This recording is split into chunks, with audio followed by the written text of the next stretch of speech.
Paramashivoham.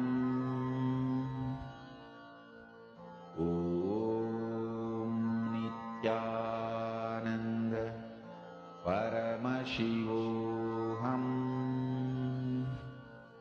Om Nithyananda Paramashivoham. Om Nithyananda Paramashivoham.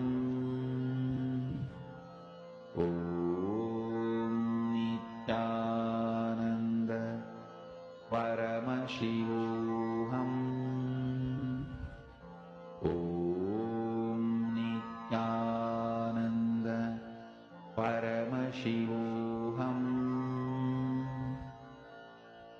Om Nithyananda Paramashivoham. Om Nithyananda Paramashivoham. Om Nithyananda Paramashivoham. Om Nithyananda Paramashivoham. Om Nithyananda Paramashivoham. Om Nithyananda Paramashivoham. Om Nithyananda Paramashivoham. Continue. Connecting with Paramashiva. Whatever is the substance out of which you are made, that coconut is made, whatever object you are doing is made, is the core substance of Paramashiva. So, because component between all of it, he is the one that makes it happen. Let's take an example of, let's say you know someone, you have a mutual friend. Okay, you and your friend and another friend, if they want to communicate with each other, they would have to talk to you because you are friends with both of them. The same way, to communicate with language. Swamiji says, if you are asking any in this universe and it's not happening, it means that you have not yet learned the language to communicate with it. If I'm saying, Earth stop rotating, and if it's not stopping, that means I have not yet understood the language to communicate. If I'm saying Atmalinga stand, and it's not standing, I have not yet learned the language to communicate. But Paramashiva knows, and I know Paramashiva, my Guru Swamiji. Talk to Swamiji, talk to Paramashiva, and make the manifestation happen. Let's spend a few more minutes doing this round of manifestation. Chant the Mahā intensely. Nithyananda Paramashivoham. Om Nithyananda Paramashivoham. Om Nithyananda Paramashivoham. Om Nithyananda Paramashivoham. Om Nithyananda Paramashivoham. Om Nithyananda Paramashivoham. Om Nithyananda Paramashivoham.